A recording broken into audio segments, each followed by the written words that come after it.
Hi தமிழ்நாட்டு மக்களுக்கெல்லாம் நான் ஒன்று சொல்கிறேன். ஏன்னா இதுதான் தமிழ்நாடு அரசு வந்து விநியோகிக்கிறது ரேஷனில். இந்த ஆயிலும் நம்ம உடலுக்கு சேராது. அண்ட் இந்த பருப்பு ரொம்பவே ரொம்பவே ஹெல்த் வந்து கெடுதலுக்கு காரணமாகும்.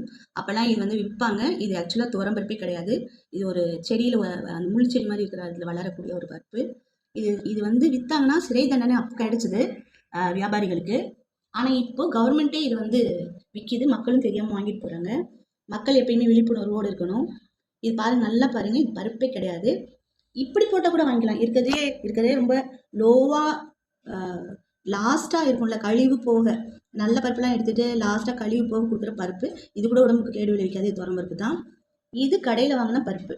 இதுக்கும் அதுக்கு எவ்வளோ டிஃப்ரெண்ட் பாருங்கள். அதனால் மக்கள் எல்லோரும் விழிப்புணர்வு இருங்க. டாக்டருக்கு பணம் கொடுக்கறது பதிலாக நீங்கள் இந்த மாதிரி நல்ல பருப்புக்கு காசு கொடுத்து வாங்கி யூஸ் பண்ணிட்டு போங்க அப்படிங்கிறது தான். ஏழை எளிய மக்கள்லாம் ரொம்பவே பாவம் தான். ஏன்னா அவங்களுக்கு என்ன சொல்கிறதுன்னு எனக்கே தெரியல. மனசு ரொம்பவே கஷ்டமாக இருக்குது. ஸோ இனிமேலாவது விழிப்புணர்வோடு இருங்க. 100 கிராம் ஆனால் கூட அது நம்ம உடம்புக்கு நல்லது. அந்த மாதிரி வாங்கி சமைச்சிட்டு போயிடுங்க. தேங்க்யூ.